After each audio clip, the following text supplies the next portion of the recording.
country. But let's do this quickly. And thank you very much to all of you, comrades, from wherever you come from all organizations.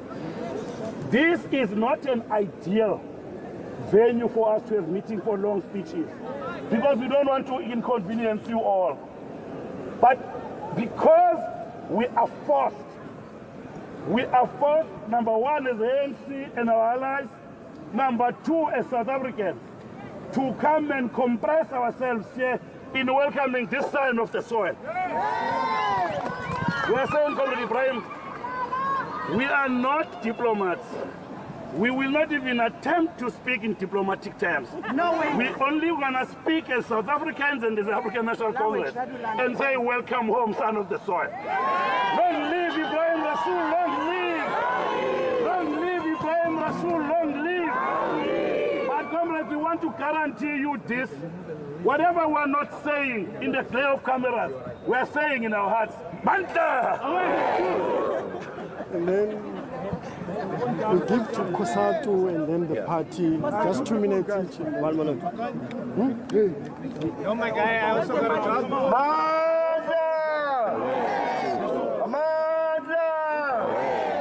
Comrades, today we are here, Kosatu, to welcome Ebrahim Rasool back to Cape Town, back to this country. He is one of us and he will remain one of us. That's why we are here today to say, Ebrahim, welcome home. You are not alone. We are with you in this fight, and this Kosatu will not keep quiet. We are unhappy with what happened with the expulsion, but we are saying today, Kosatu is 150% behind you. Amanda! And then now to the Communist Party and then Comrade Ebrahim to greet you. Amanda! Kawetu! Kawetu! Ansinga imperialism panse! Ansinga imperialism panse! Ansinga right-wing populist panse! Pambili nge-solidarity pambili! Long live Rasool, long live! Long live ANC, long live! Long live Kosatu, long live! Long live SSCP, long live! Thank you very much, comrades. Without wasting time, thanks, Comrade Rasool, for representing this country well in the United States. Thank you very much, Comrade Rasool, for reasserting our national sovereignty. Thank you very much, Comrade Rasool, for refusing to submit to the dictates of the right-wing populist Western imperialists. As the SACP, we reject the expulsion of Rasool. We must not be told by imperialists as to who must represent us anywhere in the world. In 2023, a U.S. ambassador in South Africa made damning allegation accusing us of supplying Russia with weapons. What did we do with that ambassador? Today, they want us to discard Rasool. Rasool, you are not going to be discarded. We are here to defend you because you defended our revolution. You articulated our position in the U.S., grounded in the theory of our revolution. Well done. Thank you very much.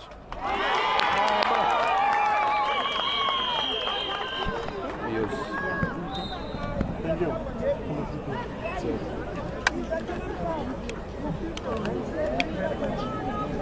Amandla. Good morning. Molweni. Assalamu alaikum. Goeiemorgen. Rashida and I have just traveled about 32 hours from the United States via Doha to Cape Town. It was not our choice to come home, but we come home with no regrets. I want to say that we would have liked to come back with a welcome like this if we could report to you that we had turned away the lies of a white genocide in South Africa, but we did not succeed in America with that. We would have preferred to come here to say that we have won for you a goer, but we could not win it by withdrawing our case from the International Court of Justice against Israel, because as we stand here, the bombing has continued and the shooting has continued, and if South Africa was not in the ICJ, Israel would not be exposed and the Palestinians would have no hope. Yes. We would have preferred to come here and say that we have won for you trade deals and that we have been able to secure for us trade deals, but we could not do so by allowing the US to choose who must be our friends and who must be our enemies. So we don't come here to say that we are anti-American or that we have no need for America or that we don't have ties with America. We come here even after being declared persona non grata. We still come here and say we must rebuild and we must reset the relationship with America, because our relationship with America over 50 years has not always been with the White House. It has sometimes been with Congress, and it has always been with the people of the United States of America. When the White House and Congress declared us as terrorists, it was the dock workers in San Francisco that refused to touch South African goods. When Congress did not want to have sanctions, it was the American people who did not eat our fruit and did not touch our goods. And so we have this relationship that we must reset and we must rebuild. And we must hope that President Cyril Ramaphosa will be able to pick up where we left off. But we cannot have a simplistic idea that while we say there must be an ambassador, that you must put a white ambassador for a white president in the United States. And so, many people have said, what is diplomacy? We tried the conventional diplomacy and tried to avoid discussions about the genocide. We tried the conventional diplomacy and said that we must pretend that there is no merit in the idea, or that there's merit in the idea of land confiscations. We could not ignore that. And so we had to go to what is the diplomacy of Ubuntu, the diplomacy of mutual interdependence, that I am because you are. The diplomacy of Ubuntu is not the art of lying for your country. That's true. It is the art of speaking the truth, but gently. The diplomacy of Ubuntu is not flattering your host, and the diplomacy of Ubuntu is not denying what is wrong. The diplomacy of Ubuntu is intellectual engagement, and it is persuasion of your host about a better way. The diplomacy of Ubuntu is not sacrificing your values, but it is about universalizing your values.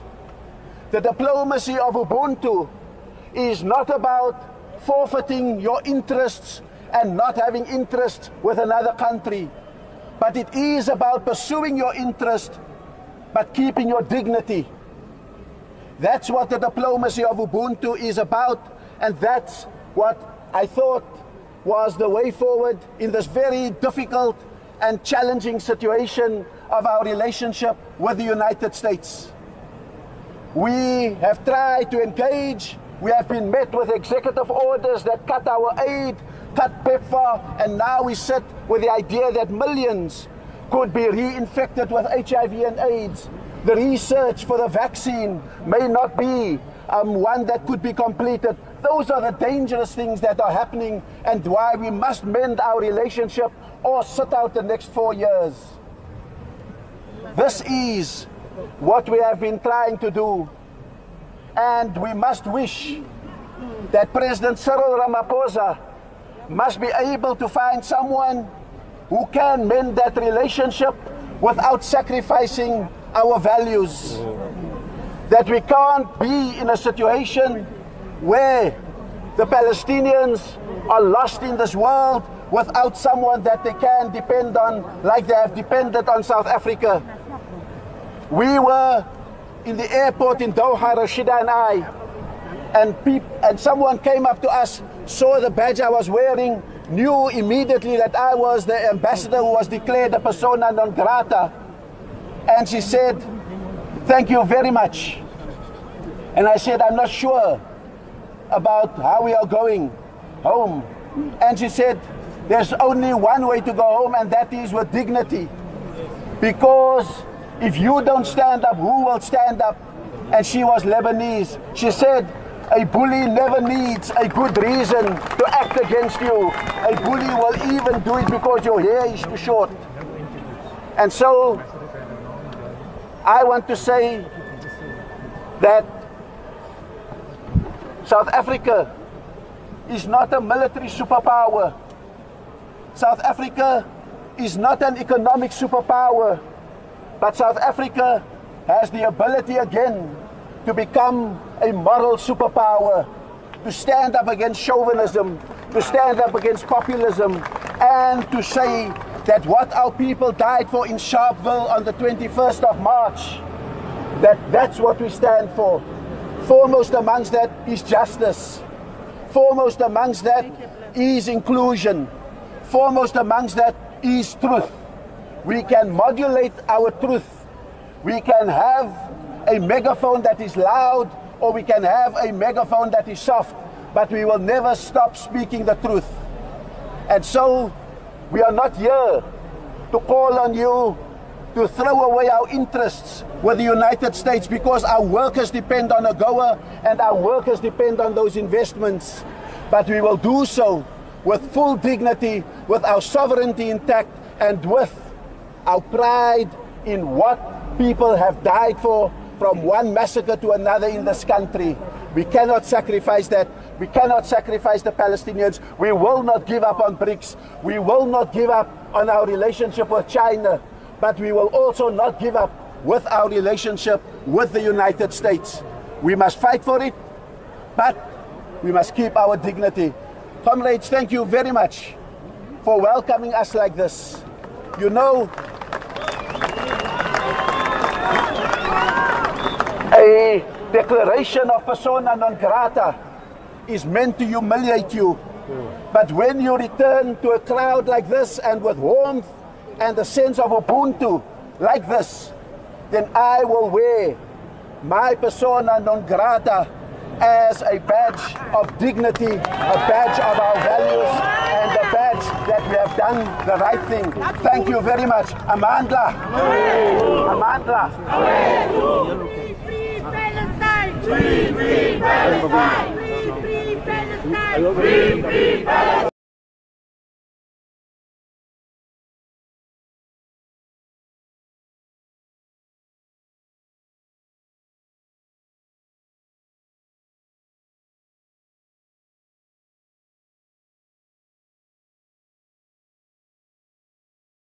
But he is generous enough to say he can give at least 3 questions.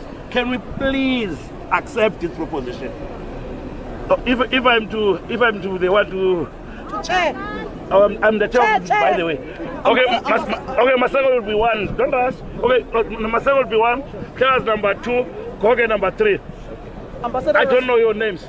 Ambassador Rasool, Samkela Masego from the SABC. Have you compiled that particular report to President Ramaphosa? Will you be giving him that report when you go to Pretoria tomorrow? And then lastly, Mr. Ambassador, what are the true reflections of what is happening in the United States of America, particularly with the Republicans at this point in time? They are being booed, a number of their senators. No,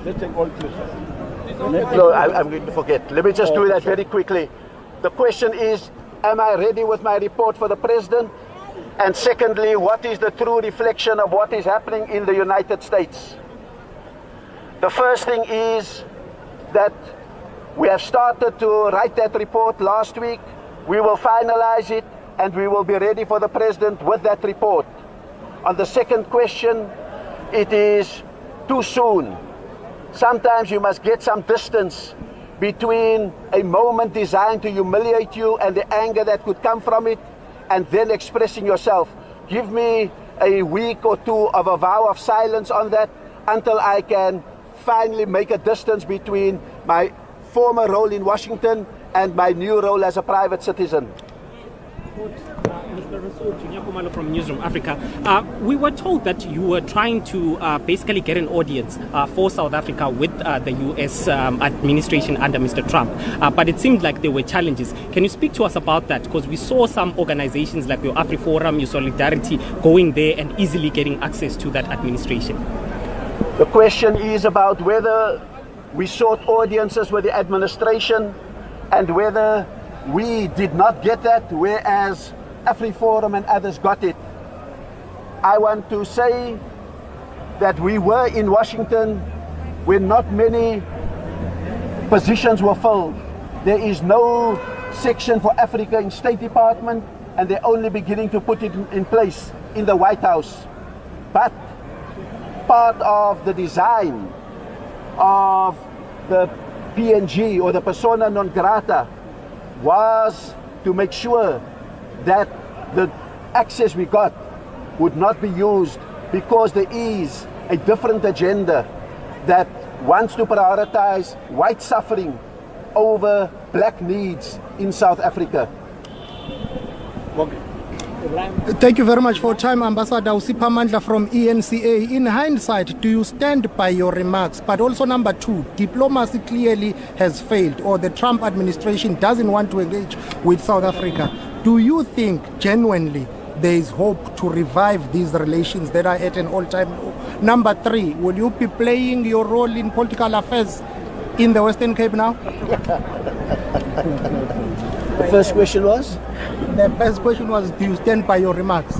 Do I stand by my remarks?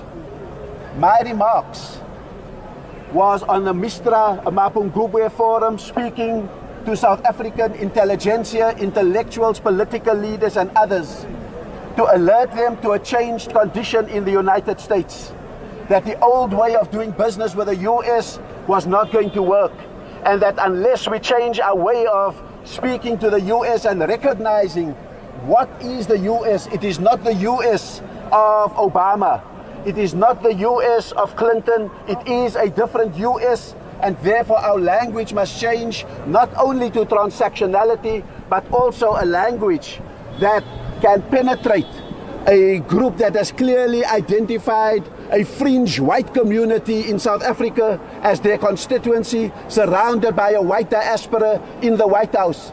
That is what we are up against. And so there's nothing that I will say there that I would not say elsewhere. And so I would stand by my analysis, because we were analyzing a political phenomenon, not a personality, not a nation, and not even a government. And so I stand by that. The second thing is, has diplomacy failed? In a very strange way. The fact that what I said caught the attention of the President and the Secretary of State and moved them enough to declare me persona non grata says that the message went to the highest office in the United States of America, that they were by our characterization and they were not happy with it. And so the diplomacy of Ubuntu has certainly worked, because we bore witness to the values of our society. And the third question was, will I play a role? Again, it is too early to make decisions of that nature. You must first recover from your previous job before you look for another job. We will think about it, we will pray on it, and we will consult on it, and then we will decide what